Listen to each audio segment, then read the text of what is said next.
जय श्री कृष्णा दोस्तों। हर हर महादेव। कैसे हैं आप सब? स्वस्थ और सुरक्षित होंगे। दोस्तों, सुख सौभाग्य की प्राप्ति किसको नहीं चाहिए। अश्वमेध यज्ञ की जो फल होता है वह भी आप पा सकते हैं। अक्षय पुण्य प्राप्त कर सकते हैं, क्योंकि जो पूर्णिमा, माघ मास की पूर्णिमा होती है, अपने साथ विशेष महत्व रखती है। और इस बार की जो 2023 की माघ पूर्णिमा पड़ रही है, इस दिन रवि पुष्य योग, जो बहुत ही सुंदर समय में बहुत ही सुंदर अपने साथ संयोग लेकर आ रहा है। इस दिन आप ये छोटे छोटे कुछ उपाय करते हैं। मैंने देखा है कि कई बार होता है कि पैसा आता तो है लेकिन टिकता नहीं है। कई बार समस्या धन की कमी के कारण हम अपने मन की इच्छाएं पूरी नहीं कर पाते हैं। इस प्रकार के जो परेशानियां हैं, कोई भी परेशानी, आप कैरियर नहीं बना पा रहे हैं, आपके यहाँ विवाह योग्य बच्चे हैं और उनका विवाह नहीं जम पा रहा, इस बीमारियों ने ज़्यादा घेर के रखा है, तो कुछ ऐसे काम होते हैं। रवि पुष्य योग जो पूर्णिमा के दिन पड़ता है विशेष महत्व रखता है। रविवार के दिन पूर्णिमा और उस पर भी पुष्य नक्षत्र, ये अपने आप में एक विशेष महत्व रखता है। इसलिए जो मैं उपाय बताने जा रही हूँ, आप एक बार पूरा वीडियो शुरू से अंत तक अवश्य देखें। यदि कुछ समझ नहीं आता है तो आप कमेंट्स में अवश्य पूछें। माँ लक्ष्मी का जयकारा लगाना बिल्कुल ना भूलें, क्योंकि जो पूर्णिमा का दिन और रवि पुष्य नक्षत्र योग है पूरी तरीके से माँ लक्ष्मी को ही समर्पित है।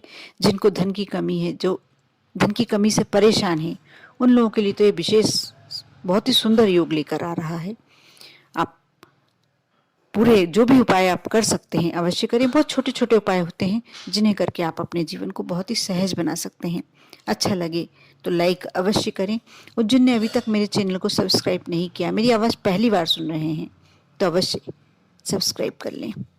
दोस्तों, जो माघ पूर्णिमा का आरंभ हो रहा है आज रात को 4 फरवरी, यानी शनिवार का दिन है आज, और 9:28 रात्रि पे शुरू हो रही है पूर्णिमा, और जो इसका समापन होगा वो 5 फरवरी रविवार को रात्रि में 11:57 पर होगा। यानी पूर्णिमा पूरी की रविवार के दिन ही आ रही है। और उदया तिथि पे के आधार पर ये अपन मानते हैं कि त्यौहार कब मनाया जाए, इसलिए 5 फरवरी को ही मनाया जाएगा। और इस दिन रवि पुष्य नक्षत्र योग पड़ रहा है, जो सुबह 7:06 से लेकर 12:12 तक रहेगा। ये खरीदारी के लिए विशेष शुभ है। आप वाहन खरीद सकते हैं, सोना चांदी खरीद सकते हैं, कोई विशेष चीज़ खरीदने का मन बना रहे हैं, भूमि कुछ खरीदना सोच रहे हैं, तो आप खरीद सकते हैं। और कुछ उपाय आप कर ही सकते हैं। जैसे मैं बता रही हूँ, सूर्यदेव का पूर्णिमा का दिन विशेष महत्व होता है। सूर्यदेव को आप कल प्रयास करें कि आप सुबह थोड़ा जल्दी उठ जाएं, और जैसे ही सूर्य उगते हैं, सूर्य आते हैं, उन्हें आप उससे पहले आप स्नान से निपट लें। और स्नान के जल में थोड़ा सा गंगा जल, क्योंकि सभी व्यक्तियों के लिए नहीं संभव हो पाता है कि आप जाकर नदी में स्नान करें। पवित्र नदियों का स्नान सभी के, क्योंकि हम अपने घर में ही इतने बिजी होते हैं कि नहीं हो पाता है, तब थोड़ा सा गंगा जल अवश्य डालें स्नान के जल में। इससे कुंडली में ग्रहों की स्थिति मजबूत हो जाती है और सभी तरह के दोष दूर हो जाते हैं। इसके साथ साथ आप सूर्य को अर्घ्य दें।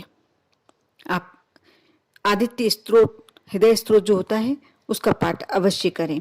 यदि आप सूर्यनारायण को जल समर्पित करते करते आदित्य हृदय स्त्रोत का पाठ कर सकते हैं, वहीं खड़े होकर कर सकते हैं, तो बहुत ही अच्छी बात है। नहीं तो आप सूर्यनारायण को अर्घ्य दे दें, उसके बाद आदित्य हृदय स्त्रोत का पाठ करें। कल के लिए विशेष महत्व है इसका।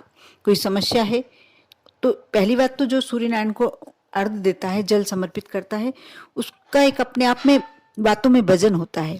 उसकी बात कोई भी नकार नहीं सकता, और उसकी वाणी में इतनी श्रेष्ठता आ जाती है कि वह सामने वाले को अपने आप इम्प्रेस कर सकता है।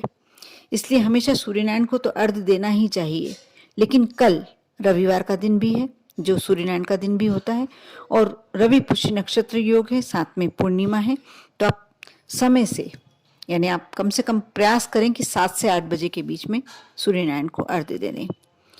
अब उसमें थोड़ा सा यदि आप कर सकते हैं तो एक लाल पुष्प, जो जासून का पुष्प होता है, वह डाल दें। थोड़े से गुड़ का टुकड़ा डाल दें।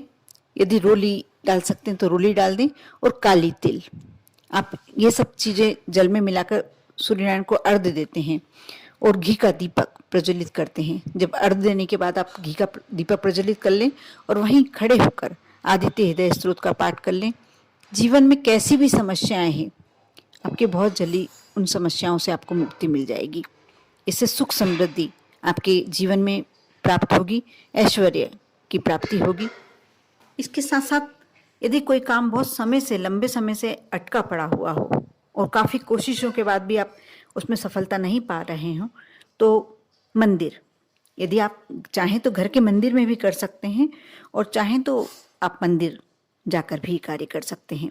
रवि पुष्य नक्षत्र का जब तक समय है, जैसे मैंने बताया पहले, उस समय में ही आप एक घी का दीपक मंदिर में प्रज्वलित करें। मैं फिर से बता दूं, आप घर के मंदिर में भी कर सकते हैं और जाके शिवालय में भी कर सकते हैं और भगवान से कार्य बनने की प्रार्थना करें। लेकिन शिवालय में करा जाए तो कहते हैं कि बहुत जल्दी इसका परिणाम आपको पॉजिटिविटी में देखने को मिलेगा। आपका बहुत जल्दी कार्य बन जाएगा। जो कार्य में रुकावट आ रही है शीघ्र दूर होगी और आपका कार्य सफल हो जाएगा। जैसा कि आप जानते हैं कि रवि पुष्य नक्षत्र जो योग पड़ता है उसमें सोना चांदी अवश्य खरीदना चाहिए, क्योंकि चांदी में माँ लक्ष्मी का वास माना जाता है, सोने में माँ लक्ष्मी का वास माना जाता है। इसलिए आप बहुत बड़ी चीज नहीं खरीद सकते हैं तो चांदी की छोटी सी चीज खरीद लें। सोना नहीं खरीद पा रहे हैं तो भले ही सोना ना खरीदें, लेकिन चांदी की छोटी सी चीज खरीदें। इससे आपके जीवन में सुख समृद्धि और सौभाग्य, धन की प्राप्ति होगी। आपको एक जीवन में ऐश्वर्य की जो प्राप्ति कहते हैं वह होगी।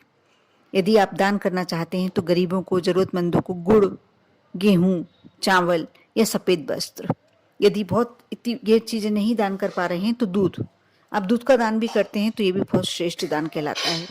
यदि लंबे समय से आपके यहाँ बीमारियों ने घर करके रखा है, कोई ना कोई, कभी दुर्घटना, कभी कोई बीमारी किसी ना किसी सदस्य के साथ लगातार बनी हुई है, तो आप ये जो दान कर रहे हैं पूर्णिमा के दिन, उससे आपके घर में ये समस्या भी जल्द ही दूर हो जाएगी।